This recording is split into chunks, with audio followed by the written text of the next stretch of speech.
Boom, and it's live. The countdown just was finally cut it. Hello and welcome everybody to the Wide World of Warhammer. With us today, we got the Hutchinson duo, the most beautiful brothers I've ever seen. I can't name another beautiful New South Wales. Come on, Cal with that haircut is atrocious. Let's be honest. Are you kidding, bro? I look like the last Airbender. Come on, mate. You look like you should be bald down an aisle, like going for those 10 pins.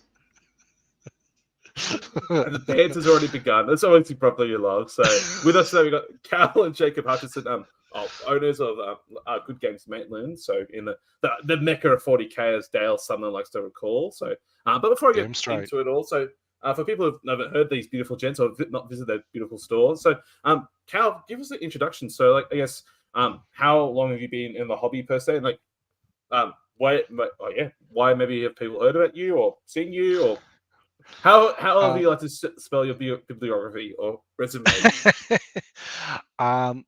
So I've been involved in the store for, I want to say 5 or 6 years. Originally, I wasn't involved officially. I joined a year or two after the fact. Jacob's been in since day dot. But I sort of came in having a business background, studied business and commerce at uni, worked in accounting, have sort of that business and finance knowledge. So I sort of brought that in. In terms of my hobby and 40k experience, I think I started playing 40k when I was about 12, because Jacob got me into it. Of course, any good at it. No, I've always been terrible. That hasn't changed. I can't talk either. Yeah, but basically most of my involvement in 40k and other hobbies, LGS style games, it actually did come a lot from Jacob. Being my older brother, and sort of it was things that we could do together growing up, whether it was playing a PlayStation game or playing Magic or playing 40k or something. It was just something we were always able to do together. Yeah, with my physical disability, my personal hobbies lead that way, and Cal and I grew up pretty close, so yeah. No, it's good you guys go over to share. I know I have a younger brother, and we shared playing Warhammer, like Dawn of War back in the day, so it was sweet to be able to do that. Those days. Oh, those days. So is it like owning LGS? Let's jump a little bit ahead. But is the LGS, like, for all us nerds and stuff like that, is that the equivalent of let's buy a bar? Is that like the equivalent sort of philosophical talks? Like drug to this dilemma, it's like let's buy an LGS. This is a loaded question for Jacob. Look, okay, let's you know that old saying, you never taste your own product because that's where you get in trouble. I may have dipped into the product a few too many times. And that would have probably been worse if I owned a bar. As you know, I'm a bit like Dale like that. I like my craft beers. And yes. Ask him about lockdown. No, leave that alone. But yeah, LFGSs are kind of like a bar, but very different. And never run a bar, so I can't really say what that's like. But LFGS, I run an LFGS badly. Let's not see how I run a bar badly.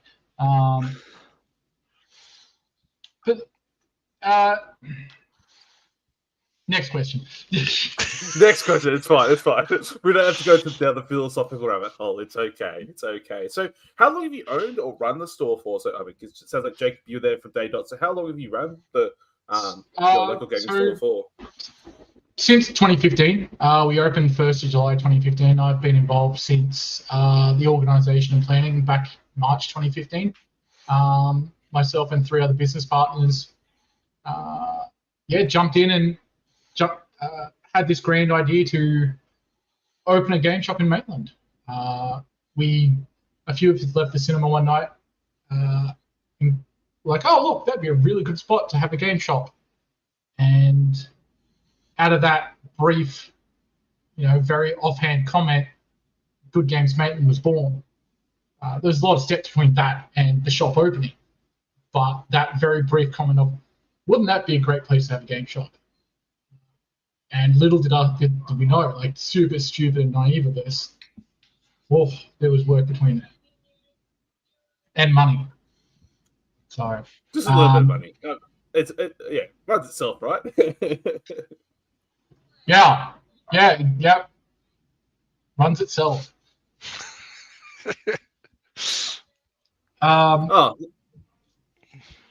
So I was going to say, Jacob. So, had you had a previous experience of being in retail or something like that, or working at the game store, or was this your first time? I've literally had nothing. I came from working in a call center, and we did everything in those early days on the cheap. Like our first location was this very hard to find, tucked up out of the way, upstairs location that you had to know somebody who knew where it was to find it. And even 3 years in, we were still getting phone calls from people going, "We're trying to find your shop. Where exactly are you?" And the whole convoluted explanation of, if you go down the laneway, you go up the stairs, you'll find us. It was a treasure hunt. But we did everything very cheaply in those early days. The fit out, the stock, we were a shoestring in a dream, and that was probably not the best way to start a game shop, to be honest. Yeah, it's pretty much not even doable these days, doing what was done back then. Like even at that point, it was it was tough. It was not something that anyone would have probably done even at that point. Somehow managed to pull it off. But yeah, these days it absolutely would not be doable. Starting something up like the way Jacob and the original partners did. Yeah. It was.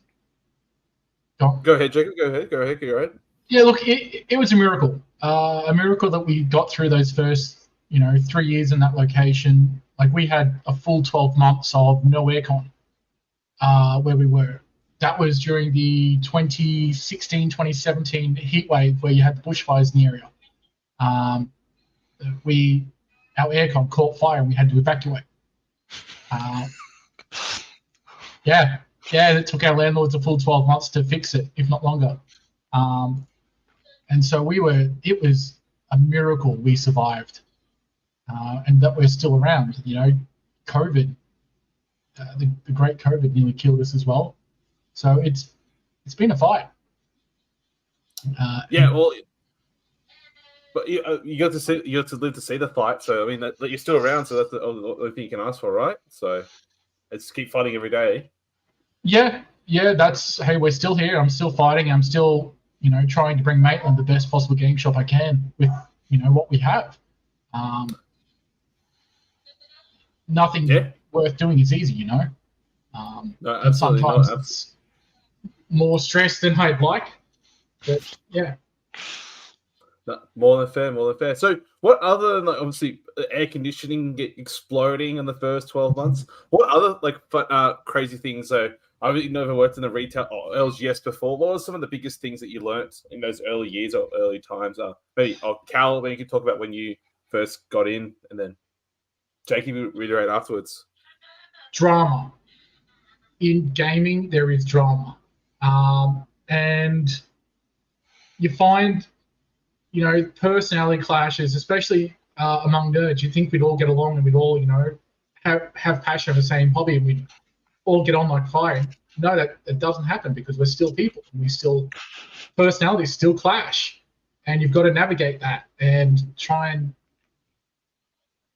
It blew me away because I was like, oh yeah, sure, we're all, loving the same passions and we're all loving Warhammer or we're all loving Magic, and no, we weren't. Like, people still just did not get on. So that was a big learning curve for me. But business itself, all the back end stuff because I had no experience doing it. And I'm still learning today. That was hard and still hard. That's why I brought Callan on. I need someone to do all that. Keep me in Mr. line. Finance himself. What was it like on Cal? Like when you walked into it all, obviously coming from a business accounting background, like what was it like coming into it? Just oh my god. So it was painfully obvious that there. I had no idea. Yeah. Basically, I walked in and a lot of the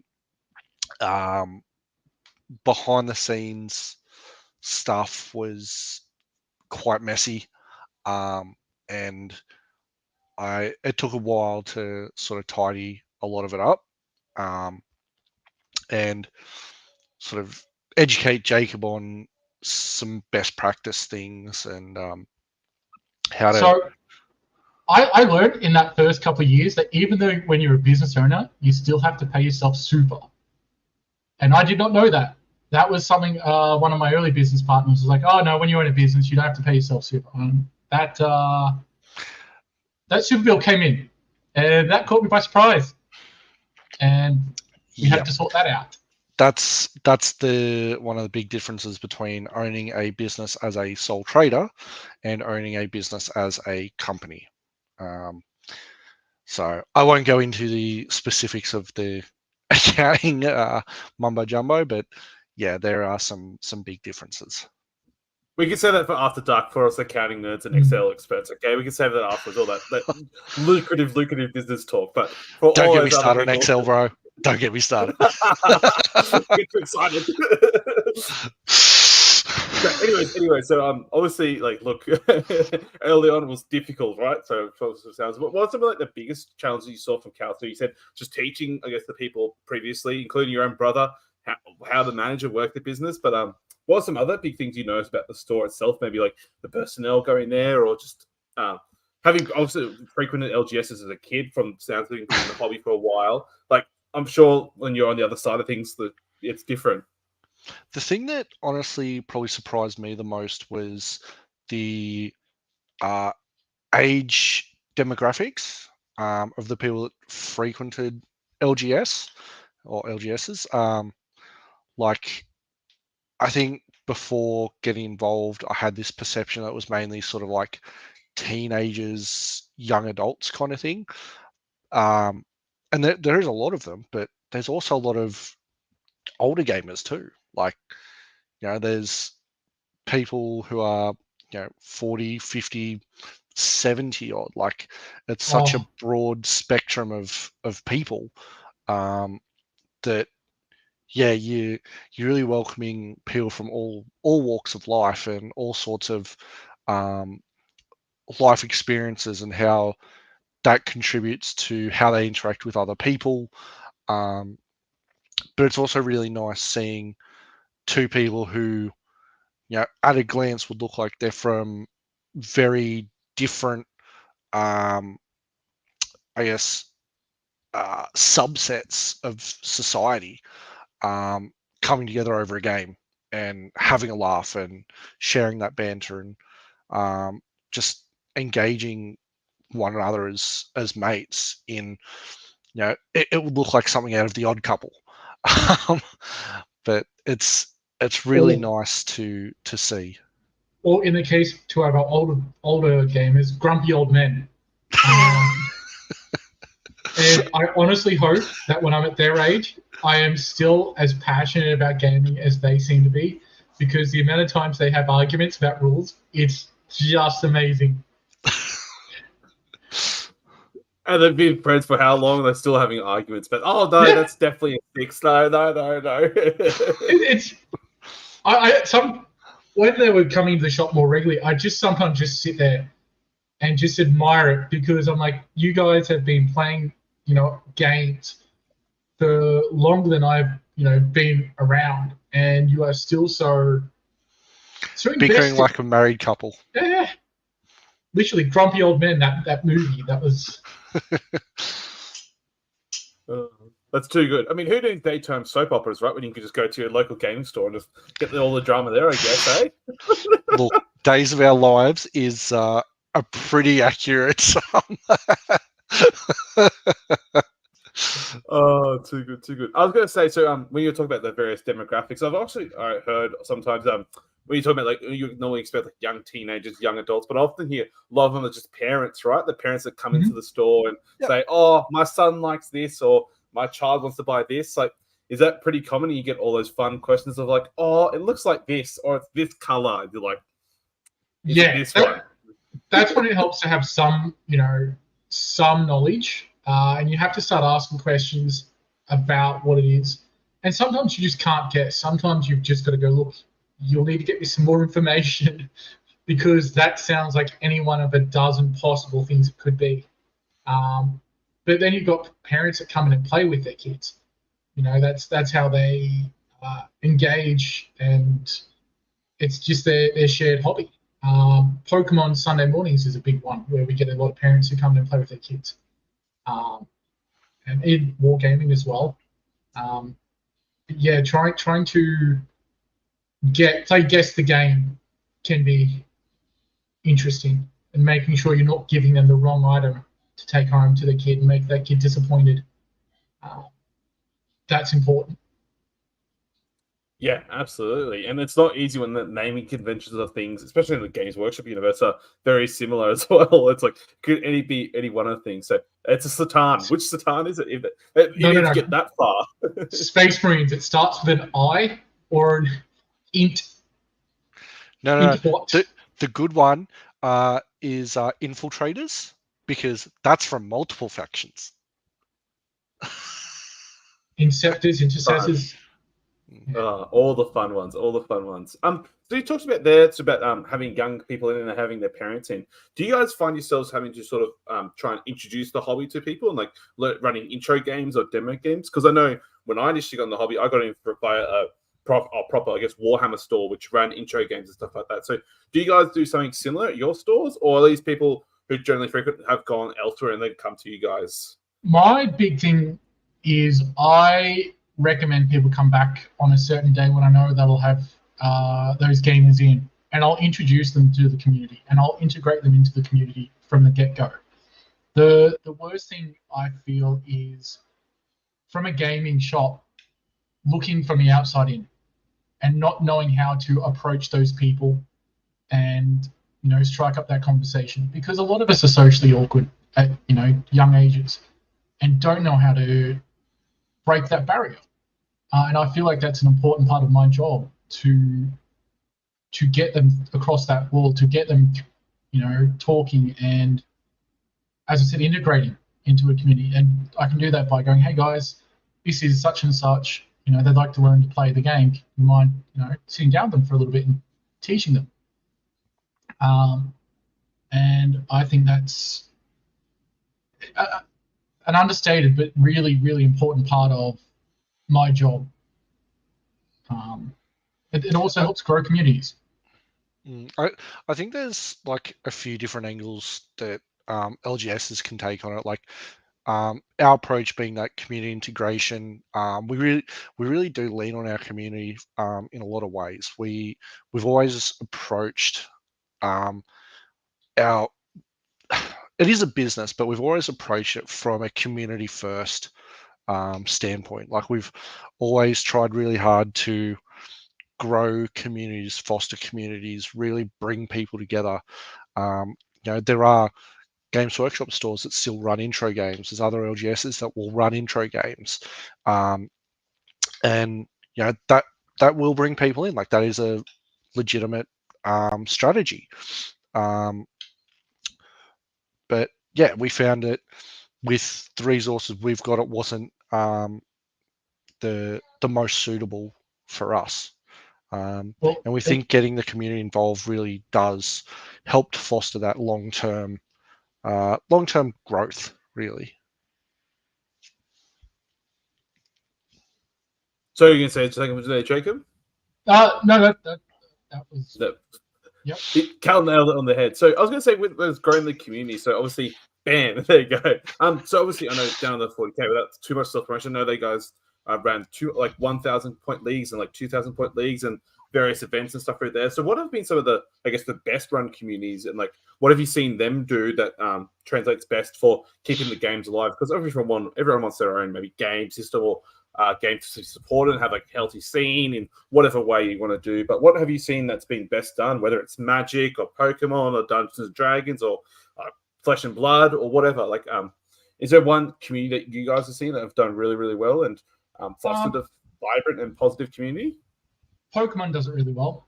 Pokemon rewards their TOs with support. They give them promo cards for when they judge things. They give them points they accrue by running events. Supporting your community leaders that drive the game, because as a game store, the big thing I've also learned over the years is when you run a game store, you have to keep in mind that you've also got a stake in a community as well. And some people will see that as you're not doing it for all the right reasons. You may have an agenda. But supporting your community leaders and keeping them actively interested and involved and engaged in communities is important. Rewarding them. D&D does it a little bit. Magic used to do it a lot more. It's something I'd like to see Games Workshop do with Warhammer, having some sort of program set up. But it's not easy. I try and drive interest, and I'm trying to do it across, half dozen, if not more, game systems, and so I drop the ball. I fail more often than not. That's why having the community to fall back on is always useful. And I think that's something to really bear in mind as well when you're looking at an LGS. Like, for a lot of people, probably people tuning in watching this, like they might be really hardcore 40K players. That's great. Like, by all means, that's your game. But an LGS will have 10 to 15 different game systems that they've got to be across. That it'll be tournament software is different for each one. It'll be the rules and requirements, and as a sanctioned event runner, what can and can't we do? For trading card games, it might be no proxies. So being across all of that for 10 plus game systems can be, or it's a hell of a lot of work. And trying to do some of the other things that we'd honestly love to be able to do, but it just isn't really feasible, given there's only so many hours in a day. Yeah, absolutely. I mean, bloody hell, like we can't even keep track of all our 40K factions, let alone trying to keep track of for Age of Sigmar, Warhammer Underworlds, or Magic the Gathering, Flesh and Blood, what's meta, what's not, what's in, what's out. Like, I can only imagine. And Magic alone has about 5 different popular formats just within that one game. Yeah, you got to connect all these various people. So, but I mean, what do you mean, Cal? There's a world outside of competitive 40K. What is this madness? Like, just stop shelter of 40K. What could possibly go wrong? Madness. This is Sparta. Callum wish he lived in the world of competitive 40K. We both know he's dreaming. Yeah. Hey, bottom table's still at the table. Absolutely. So, speaking of competitive formats, like, how important are they to an LGS? Because obviously, selfishly, we think, for me and myself, competitive 40K is the best version of 40K. But is that generally seen as like one of the big front runners for your LGS, or is it more like a very niche of a niche per se? And like how important are a competitive environment for your game, even if it's not Warhammer? Like maybe Magic the Gathering, obviously, there's a very vibrant competitive environment, or Flesh and Blood, or even like Marvel Crisis Protocol or something like that. Competitive is vital.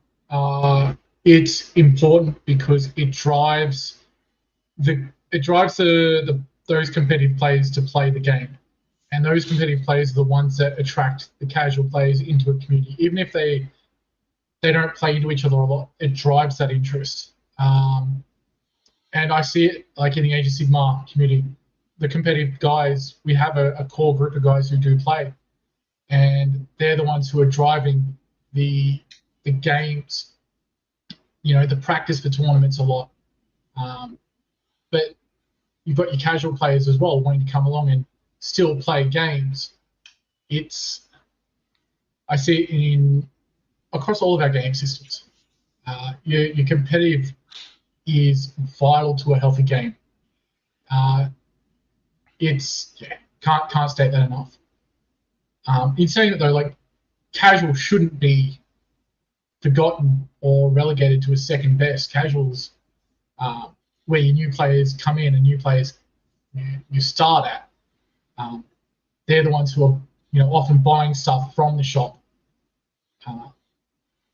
It's such a balancing act to try and get right. It's not easy. Yeah, what are you going to say there, Carl? I think Jacob nailed it at the end. It is a balancing act. Like your competitive players, we see it in 40k. Meta chasing. If people are meta chasing hard, then it's unlikely they're necessarily going to be dropping, thousands of dollars every time an army gets good. They're going to look for other ways, whether it's borrowing models off friends or something like that. And that's fine. Like, we're not, saying that's a bad thing. But it is very much a lot of the casual players who, buy those new box sets, who will buy those new models, buy those paints. So, yeah, very much a balancing act. Like, what one part drives the other, but you can't have the competitive without having the casual, because the casual feeds into competitive. And the competitive drives the conversation. They're the ones who are keeping up with all the massive new releases. What's good, what's not, and they're the ones who are avidly waiting for any update and driving that conversation. They're the ones who start their own network. Yes, down under 40k network. Hi, Ben and Dale. What? Never. Who's this? Down under 40k? Never heard of them. So, and I think, I think there's a good relationship there. So I know. So Ben Corby in the chat, shout out to him in the Gathering Storm podcast. They talked about a lot how Ben himself has to introduce casual players into the comp scene, or people wanting to learn and grow, and there's a good relationship and harmony between them. So I think they both can coexist, and like the narrative people or people who just enjoy painting and hobbying, like there's a good harmony between everyone. So I think it's a blend to make, and I think each environment invites its own. So I know like War Machine Hordes back in the day was seen as a very compy thing, and like it was a competitive game at its core heart, whereas maybe something else I know there is competitive Dungeons and Dragons, but I know generally it's a very casual narrative-based thing. So, look, I think it depends on the environment and stuff like that, but it's very interesting to know for sure. How do War Gamers see, there's a bit of a general question, but how are War Gamers compared to maybe card players or RPG players? Are they seen as maybe more or less supportive of LGSs, or it's sort of hard to say and it just varies by person to person? Oh, they're awful. They're awful, the worst. I'm kidding. You're fine, guys.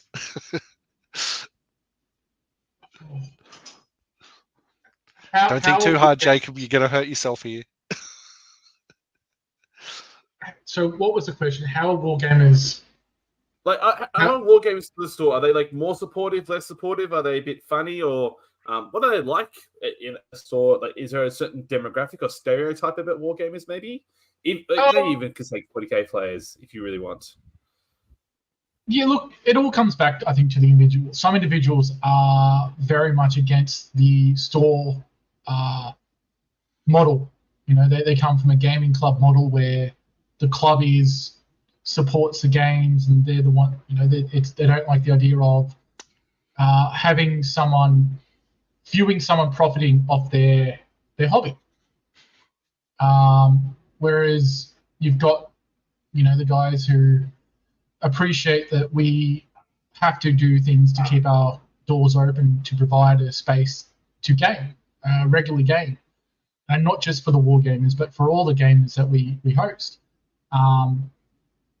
And sometimes it means we can't just appeal to the war gamers; we have to appeal to the other games as well. It all comes back to the other problem is I think wargaming has, and this is what I'm going to touch on just lightly, is the 3D reprints. Because they're everywhere, the recasting and the 3D printing, it's so easy for gamers now to be able to get those models cheaply and as an alternative source to us. And I can't blame them because a lot of miniature games companies are getting more and more expensive every year. And that's not just Warhammer, that's all of them. You can't. All of the miniature games I've seen in the last sort of 2 years have gotten, more expensive with new releases, new waves. Dungeons and Dragons had a price rise in the last couple of months. So when you've got this alternative that makes the game more accessible, it appeals to individuals, and it comes back to the individual, I think. I think that's very important. It is an individual by individual basis. Like there are some people, regardless, they will jump between miniatures games to trading card games to whatever else. And it really is an individual by individual, approach or mindset as to how willing they are to, fork out their hard-earned money. Like realistically, people work for their money, and a hobby is just that. It's a hobby. It's not a necessity. It's not like buying food or something. People have limited amounts of discretionary spending. We compete with cinemas for people's entertainment money. We compete with the ice cream shop for people's spare change. We're often the first thing people stop spending money on when they don't have a lot of money. Like at the moment, people are doing it really tight, really tough. And entertainment is one of the first things that gets sort of squashed down on when people do it tough. If your mortgage goes up, first thing you're cutting is miniatures or cards. Like that's reality. You gotta cut costs where you can. So it should be if you're financially responsible, right? It should be, right? It's one of these stuff. Well, let's hope people aren't too responsible, guys. Come on, we need Look, we know there's a few people out there who are less than responsible. That's for sure. I think we all know one or two of them. Stop taking shots at me, Callan. You don't have a mortgage. I'm smart, right? Oh, we don't have to get the financial philosophical debate. So, but you guys are obviously still very passionate about your hobbies. And you still love the game. Does owning LGS, how do you find the time to play the games or the things you enjoy while still, I guess, being a good employee of said business and stuff like that? Do you find it hard or do you find it easier? Oh, it's excruciatingly hard. As an LFGS owner, you have to find the entertainment and the joy in talking with people and watching other people play games. I'm lucky at the moment to get a game of Magic or a game of 40k in twice a month. I derive my enjoyment from talking to people about what they're passionate about. It was one of the big things that I was told before we even opened the shop, that if you think you're opening a shop to be able to play games all the time, you're dreaming it. I was just like, yeah, I know that. That's obvious. But you don't realize how much your gaming time evaporates. And I think that's like our hours. We're midday till 10 p.m. Tuesday, Wednesday, Thursday, Friday. And then we're all day Saturday, Sunday. And these are the times that people are often, other people are gaming. And these are the times that you're at work. So, your gaming time gets what gaming time in the end. And it's just something you have to acknowledge. you can't really wrap your head around it until you start doing it.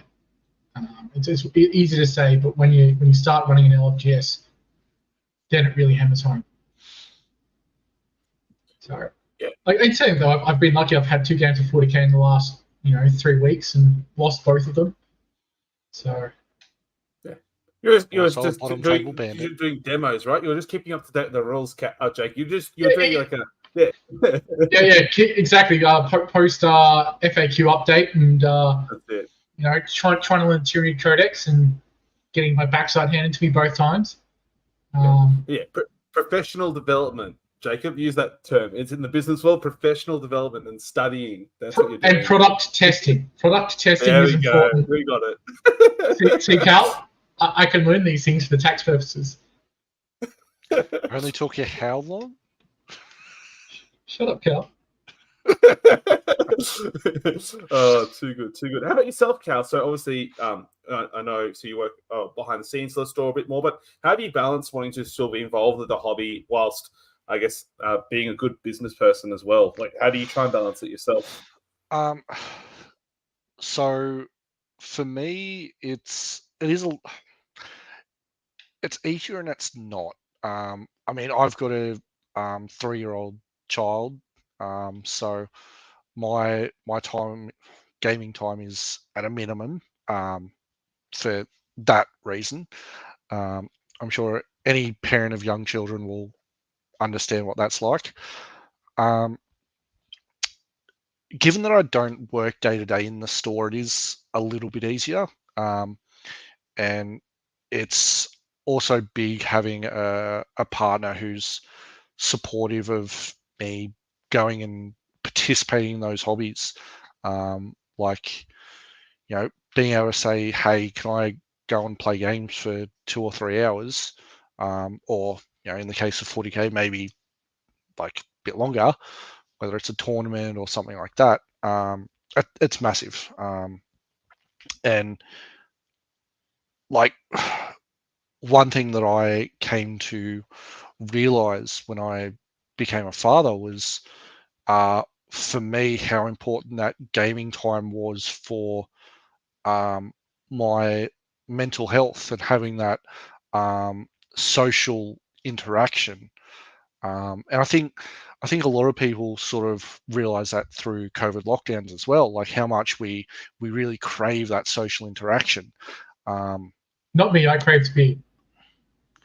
Too much beer.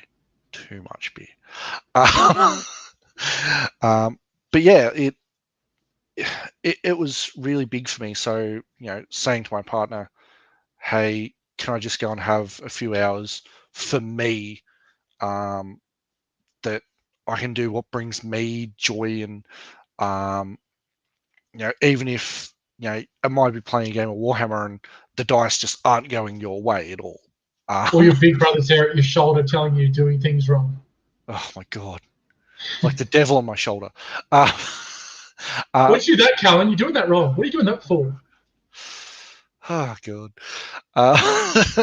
But yeah, it's even in those times when you might be getting frustrated with a game, or you might be feeling that salt level rising a little bit. It really puts into perspective, like, no, this is still a hobby. This is still something that I'm choosing to spend my time on, because doing it brings me a level of enjoyment that I need to feel like I'm a functioning member of society. Yeah, more than fair. Feel More like, than fair. feel like, feel not like. and feel like. We're just all adult children, okay? We want to play with the toy soldiers. Some of us will play with real plastic cardboard, so it's okay. Honestly, it's something you see when you do run an LGS. Is you're all just children pretending to be adults. Like you love what you love. You're not afraid to share it. You're not afraid to show it, and I think that's important. Not be embarrassed by it. So. Absolutely, absolutely. So to harken back a little bit before we were talking about like supporting the store and stuff like that. So, generally, what's some advice you would say for people who are frequent LGS? What are the best ways you personally view as like supporting the store? Is it generally buying gift vouchers, just buying snacks, or just buying product, or is there like a recommended way that you guys suggest if people can support the store, or is it just whatever way they see fit? Because I know personally myself, like when I try and visit, I always try and buy food or snacks for here and there, and like every now and then, like buy a product, right? Like it's like, look, yes, I could get cheap online, but I'm supporting the store because I play there, I game there, I invest time and money. So that's the important one. We can't compete with a lot of the online retailers. Some of their discounts are amazing, but having the support of whatever people can afford, you don't want them to walk away with that feeling of, what I just spent. Buyer's remorse, that's the one. You don't want them walking out of your store going, what did I spend that money for? I really couldn't afford that this week. And that's always been really important to me, because I felt, especially from our early days, people walking out with buyer's remorse discourages them from coming back, soon. They have that, I don't want to go back there because if I do, I'll spend money and I really can't afford it. So spending what they can afford to spend in store is hugely important for us.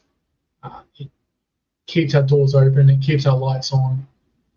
Even if it's just, a 600ml soft drink or a bottle of water or a pack of jerky, or, if it's a new Space Marine Codex, or, a pack of a booster pack of cards.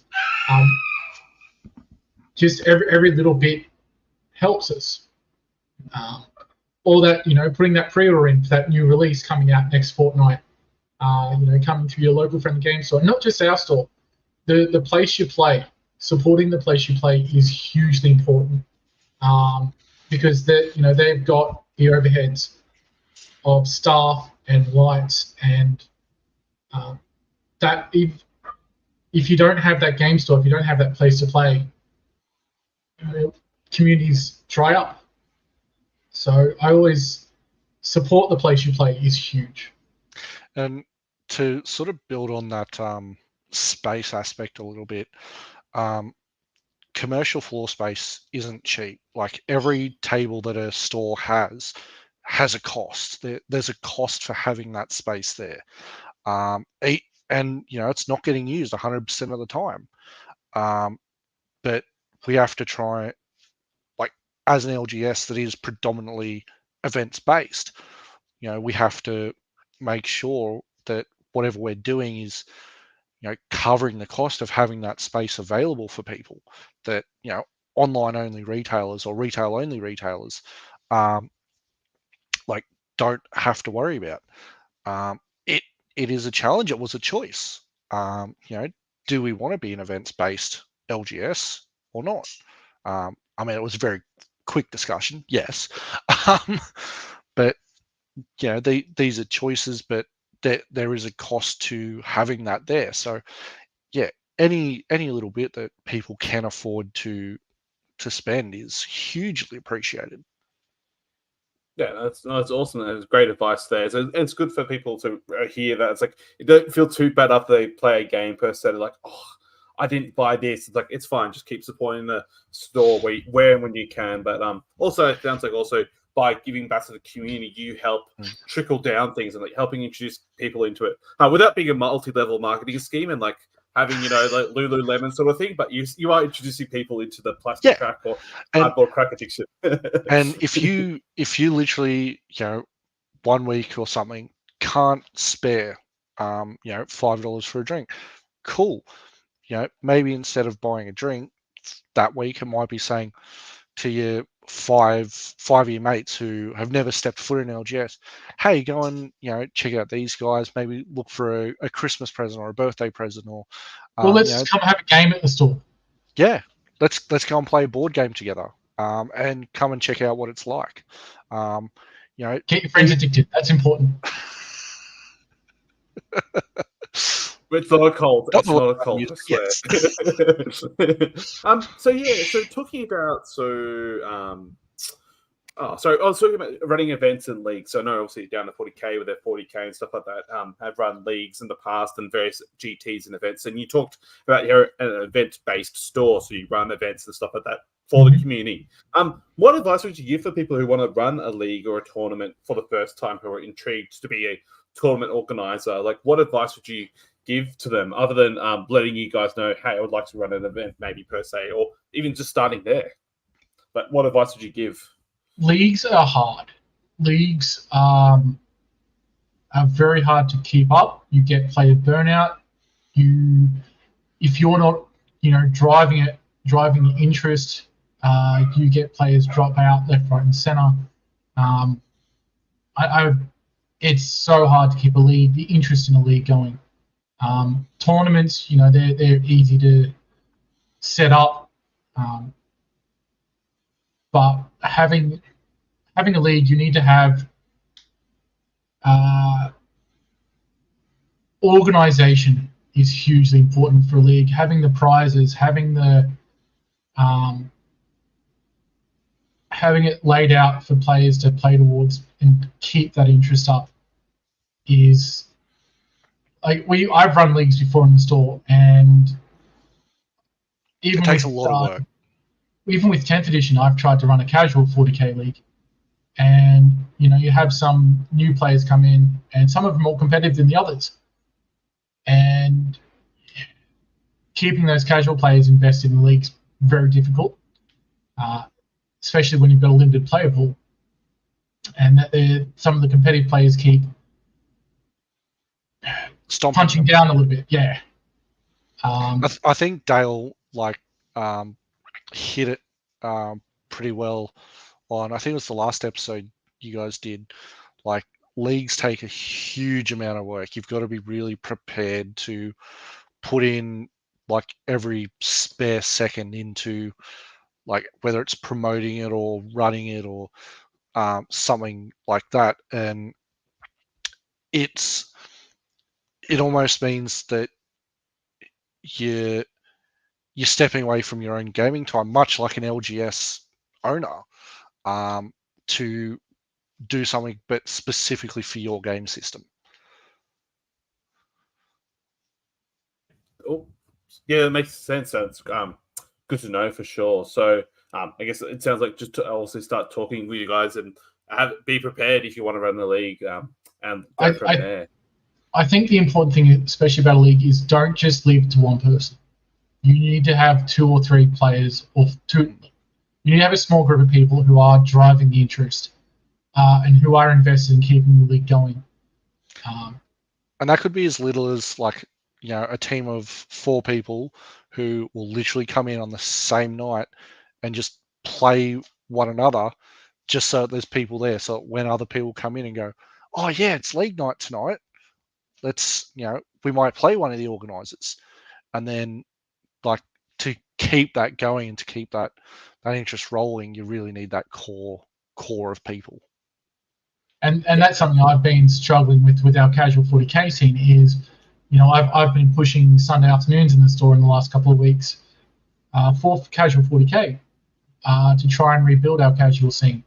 And like there are Sundays, this Sunday just gone, I had one young fellow in, and he was brand new to the community, and we had another guy coming back from Newcastle, and they just missed each other by minutes. And the young fella that had come in and hung out at the store for an hour and a half waiting to see if anyone else had come in. And to see him walk out without, really getting a game or meeting anyone else, you feel that. You feel bad for them, but they've spent their time hanging out. So you're trying to get everyone in the same time. Dale nails it in the comments. It's like herding cats. Yeah. Can confirm. I've run a league once or twice. It is like herding cats. So, but yeah. Anyways, the outfits ebbs and flows, but it's worth it in the end. So, obviously, Jacob, having worked in the store now for almost like 8 years, it sounds like now, or over 8 years, there has to be some funny stories and tales along the way. So, any funny stories or tales of like funny customer or a funny situation, or just gamers being gamers that you would like to share for the audience that could make everyone laugh at home? Or if Cal has one, do you have one, Cal? Ooh, God, not off the top of my head. Oh, mate. God, kind of put me on the spot there. I don't think I've got one. Jacob, It's okay. help me out. We'll circle back. We'll circle back to it. It's okay. It's all right. We'll circle back to it. Is there a worse? I don't know. Maybe the flip side of thing. Is there a worse story or a worse situation? Like, is there a thing that happened? Like, obviously the AC getting destroyed within the first 12 months. That's been, oh my gosh. But has there been like, I guess any like bad stories and like cleaning up? So one of our employees, after a gaming event, came in the next morning to find a bachelor's handbag full of bones.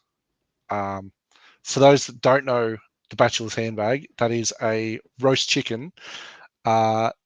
It had been eaten and it was, almost all bone, tiny bit of meat, and infested with maggots. That was... And that it wasn't the next day.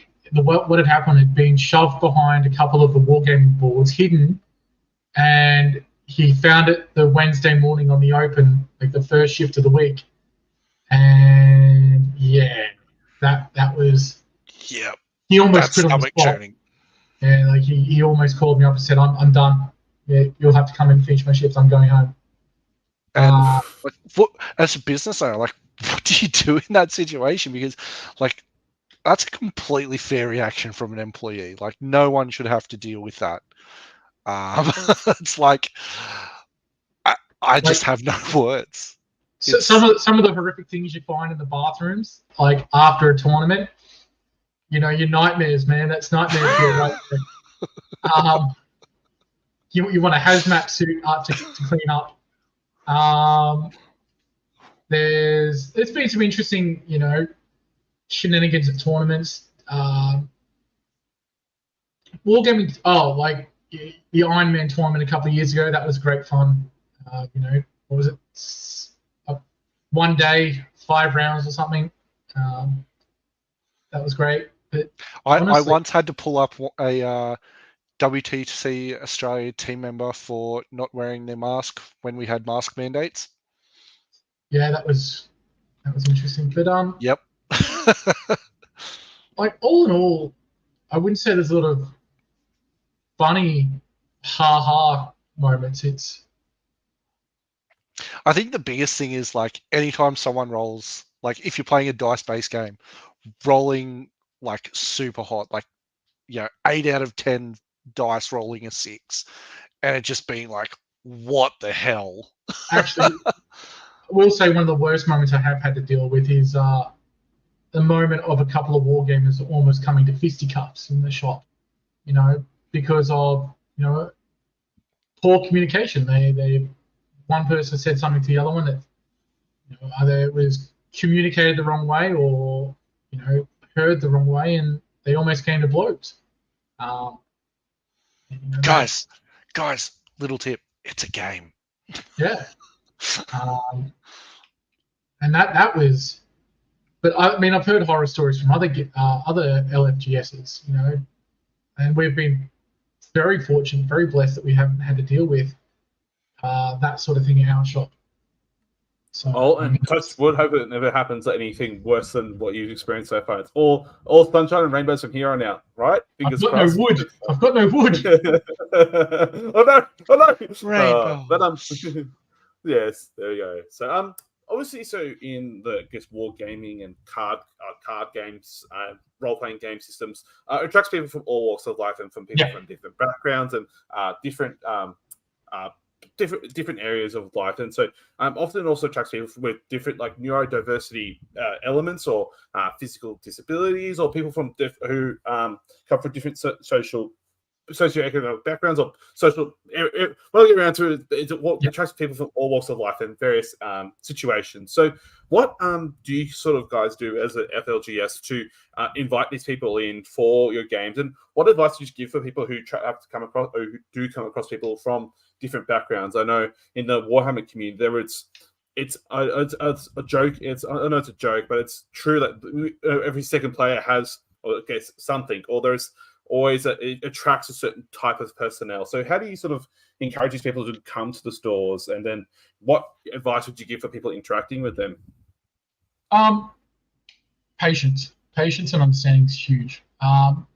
What we do does appeal to a lot of people who are on the spectrum, because it gives them a social outing. It gives them something to focus on with their, their neural, uniqueness, and it gives them that, that entertainment aspect. It gives them structure to their social interaction. That's something I've come to realize over the years is for a certain part of the community, that's hugely important. But you've got to be, patient, and sometimes you've just got to pull. If someone's getting worked up, you've got to go, look, mate, come over here, take a second. Take a second to get yourself together. What seems to be the problem? And if you can work it out with them, it doesn't take much. I think the big thing as well is communicate, and that can come in a variety of forms, but sometimes it means being very clear and direct about. You can't just assume someone knows what you're saying or what you're trying to convey. You need to be clear and direct about what it is you're trying to communicate. And be polite as well. Oh, yeah. Tone is important. The amount of times I'll have to stop myself and think about how I'm trying to communicate what I'm trying to communicate, and the right words and how to convey it. I do it a lot. It's a huge part of my interactions with people. The last thing I want to be doing is swearing in front of a parent bringing their child in. But yeah. Outside of the story, swears like a sailor. When I'm not wearing the blue shirt. Let it all out. Just let it all out rage, right? But all walks of life are really, really welcome. And one of the things that we've tried really hard is to create a space that feels welcoming to everyone. And sometimes that means that there are people who, whether they're neurodiverse or something else, they might be. Other people might find them a bit of a challenge to interact with, but we've tried really, really hard to give even those people a space where they feel welcome, and it's really one of the things that I've found really rewarding being a part of the business is seeing people who come in and, whether they're neurodiverse, whether they're just socially reserved, and really watching them come out of their shell and really start to embrace who they are as an individual. One of my favorite stories is a young fellow named Bailey, and this young fellow, when he first came to the store, was a little bit shy and a little bit reserved. And in the last couple of years, he's to see him grow and come out of his shell, and he's a Pokemon judge now. I think the growth in him to have watched from that first interaction to now is amazing. And I think, he recently went overseas, without family. He went overseas for a Pokemon event, and he's just, I don't know if he would have been able to do that when I first met him, but seeing him be able to do that now and part of that, the shop being part of that's great. That makes a lot of the downtimes and the stress worth it. And a lot of that comes back to community as well. we foster these communities. We feel like we're a part of these communities. So when you see someone from those communities who's developed as a person and really just grown and come into their own, it's just awesome. Like it Hey, really Nathan, is. I see you. Yeah, that's awesome, man. That's fantastic to hear, and it's amazing to hear those stories, and it's really, really encouraging. So, kudos to you guys and all those community leaders who help bring these people in and invite them in, and like allow them to share their passion and joy for the game. So, before we wrap things up, so we have like one final question. So, which is for anyone who's considering to open LGS or wants to run one, as long as it's not in Medallion Maitland, can't be a competitor, though it has to be elsewhere. But what advice would you give for someone who's considering that fateful question? Maybe they're walking along with their mates, like, I think this would be a good spot for an LGS. what advice would you give to them? Don't do it on the cheap, and really think about if you want to do it. Like any small business, it's a lot of work and a lot of stress. And I said, and I was told this in my early days, and you don't get to play games. You get to watch other people play games. And if you're okay with that, if you can find joy in that, then go for it. Like, the reward is worth it if you can tough that out. If I had to give anyone a piece of advice, is don't do it on your own, but also try and find a group to do it with, but also understand that in terms of your time and financial commitment, it's huge. It's massive, and it's like not any small business. It is, but it's also not. Don't expect it to be a massive money spinner. If you're opening an LGS, it's because you love games, like you just absolutely love them. It is very much a passion project, and there will come a point where that passion might die out, but guess what? You've still got bills coming in, and you have to find a way to to push through to make it work. And if you don't have those people around you, whether they're directly involved or not, running a small business can be incredibly lonely. And if you can get multiple people involved who are willing to put in that hard slog with you, not just willing, but financially able to, whether it's if you've got a group and one person does one shift a week, on top of working elsewhere, that's it's a big commitment. And if you've got a family as well, it's very hard to juggle. So it's hard, and be aware that it's hard, and takes a long time before things are solid enough that you can look to not ease the foot off, but you never ease the foot off. No, but you can get to a point where you can appreciate how far you've come. Yeah, more than fair. No, that's great. So thank you for the advice. That's amazing. So before we wrap things up, any final shout outs or plugs that you guys will have? So maybe starting with yourself, Cal, any final plugs or shout outs? Oh, look, come and hit us up at Good Games Maitland.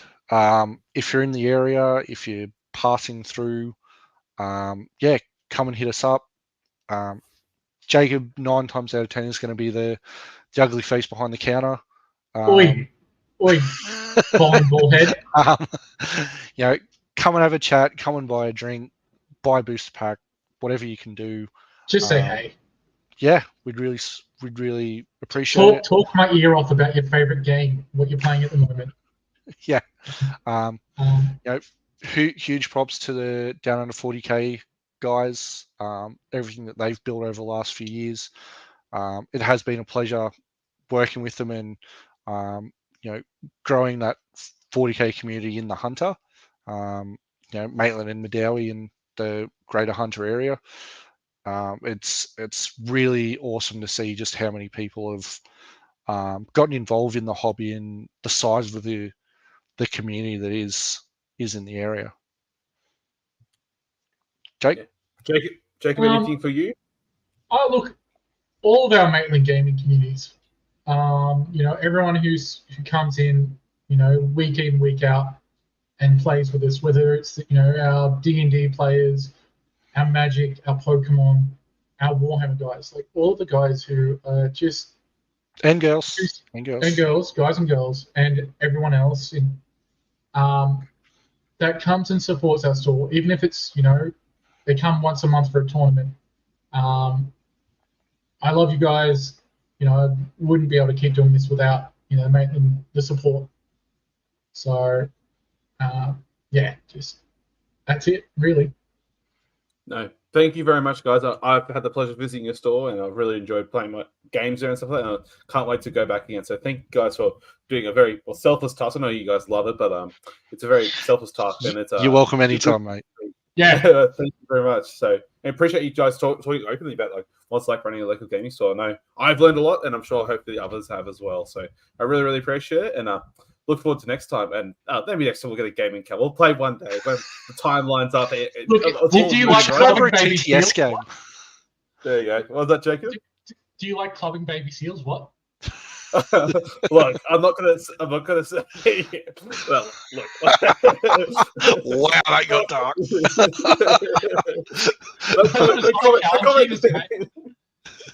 No comment. No.